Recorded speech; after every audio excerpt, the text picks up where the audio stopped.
Hello students, good morning. Myself Sashi Rai from Green Valley English School. As you already know, we were discussing the electoral politics in political science, that is civics, in class 9th.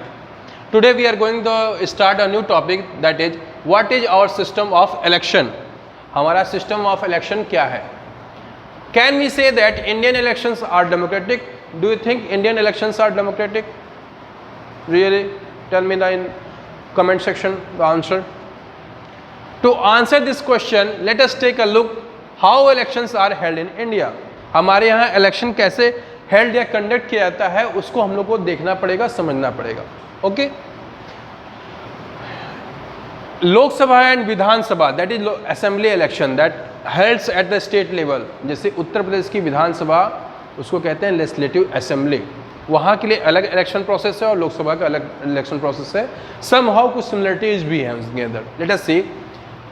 Lok Sabha and Vidhan Sabha elections are held regularly after every 5 years. हर 5 साल में आपको ये election देखने को मिलता है.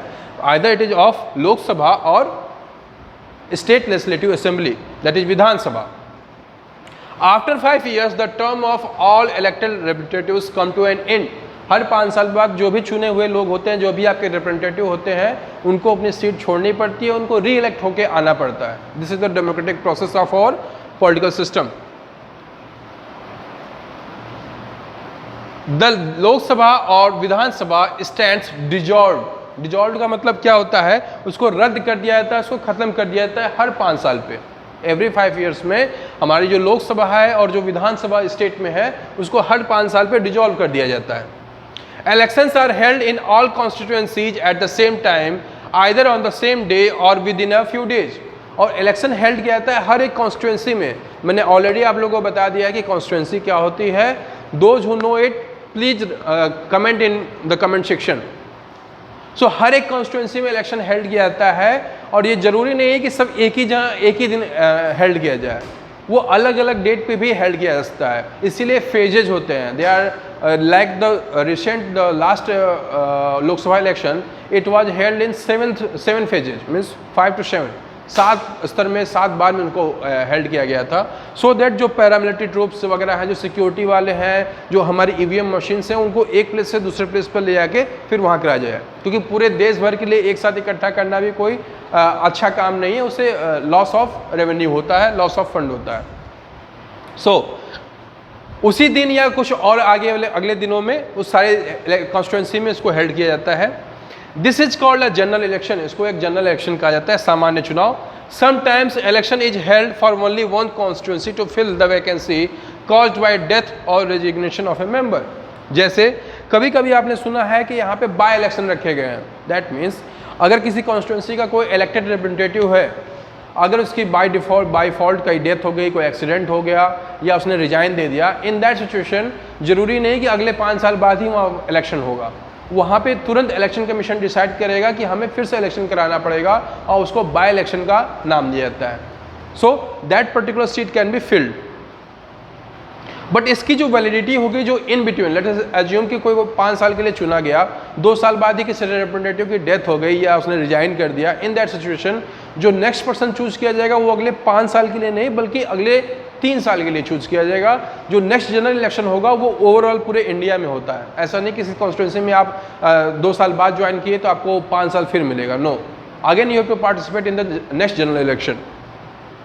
This is called by election. इसको बाय इलेक्शन कहा जाता है. In this chapter we will focus on general election. इस चैप्टर में हम लोग फोकस करेंगे जनरल इलेक्शन के बारे में. इलेक्टोरल कॉन्स्टिट्यूएंसी, इसके बारे में पढ़ते हैं. You read about the people of Haryana electing 90 MLAs. हम लोगों ने पढ़ा था, जो very first part introductory part था, जिसमें लोक दल जो वहाँ पे पॉलिटिकल पार्टी थी उसमें 90 में 67 MLAs उन्हीं के पार्टी के थे. You may have wondered how they did that. कैसे 90 लोग चूज करके आए?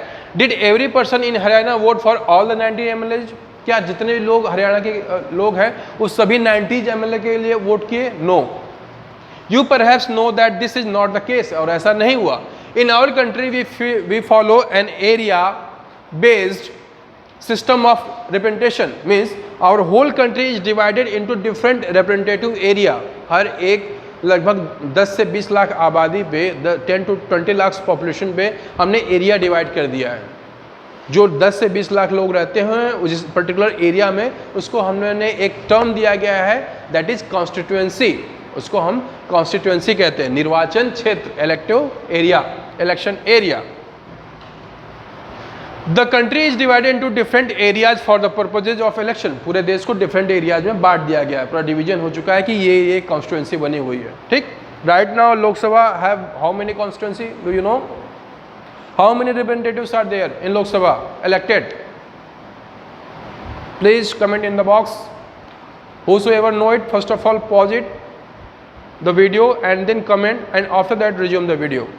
So in India there are 543 representatives in Lok Sabha, means the whole country is divided into 543 constituency.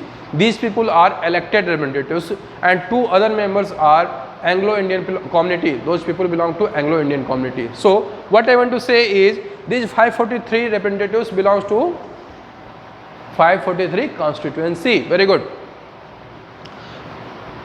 These areas are called electoral constituency. The voters who live in area elect one representative.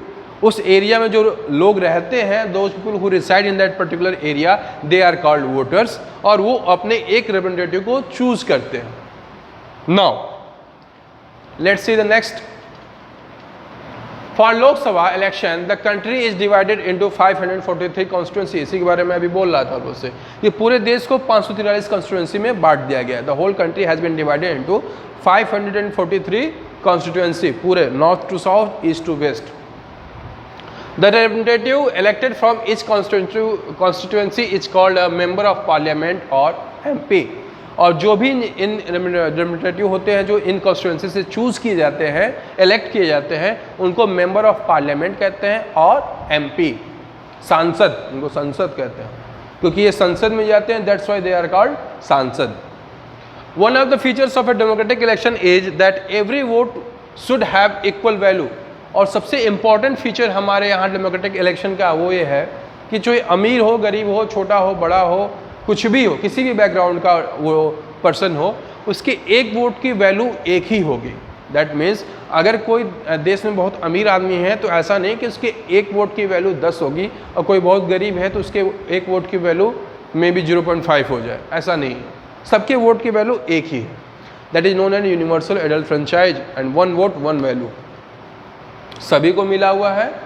Universal adult franchise का मतलब होता है सभी को मिला हुआ है, and one vote one value का मतलब ये होता है कि एक पर्सन के वोट की वैल्यू एक ही है.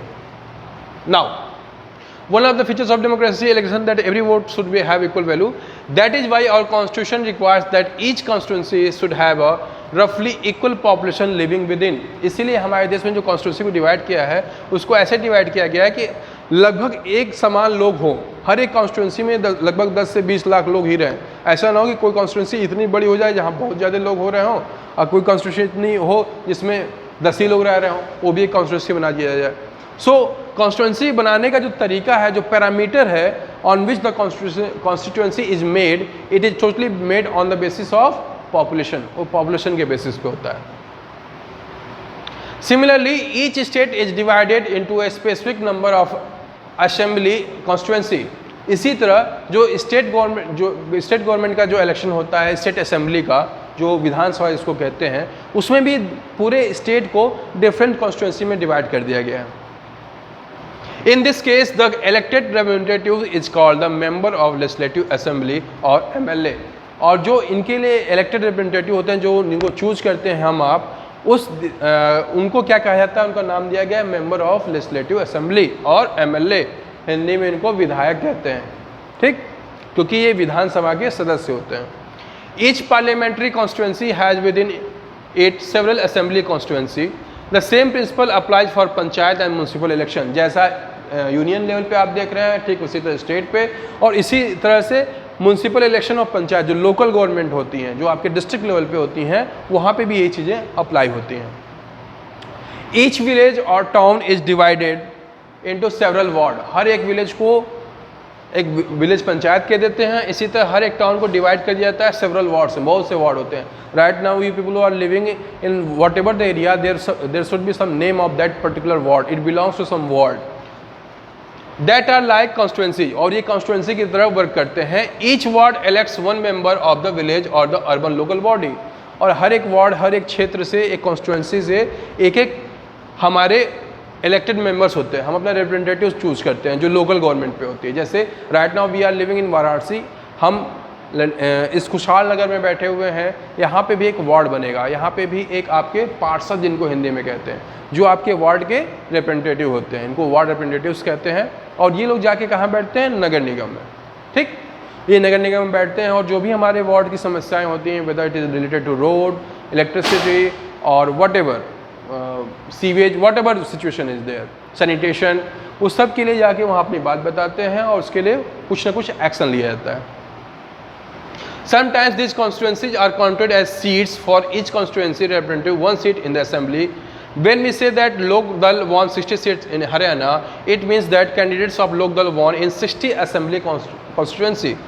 जैसे जितने भी कॉन्स्टिट्यूंसी होती है उनको हम एक सीट के रूप में काउंट करते हैं, बिकॉज एक सीट का मतलब है कि वहाँ एक रिप्रेजेंटेटिव चुना गया है, और जितने भी पार्टी, किसी भी पॉलिटिकल पार्टी के पास कितनी सीट है या कितने रिप्रेजेंटेटिव हैं, वो डिक्लेयर करता है कि whether they will form the government और not. Means they should surpass the line of what is the line, they should surpass the line of majority, उनको मेजोरिटी में आना पड़ेगा।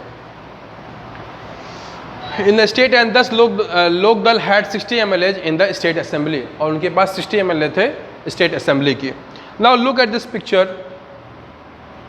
एक गुलबर्गा लोकसभा कॉन्स्टिट्यूंसी है। यहाँ पे देखिए कैसे डिवाइड किया गया है। एक कॉन्स्टिट्यूंसी का नंबर है 44, 45, 43, इसी तरह 543 है पूरे देश में। Okay, let's see the next picture. Now the next topic is reserved constituency, and I think till now whatever you have understand, in the next video we will able to understand what is reserved constituency. There are some constituencies which is being reserved for the people who belong to different backgrounds. So that's all for today, students. I hope you will see you soon. Thank you so much. Thank you.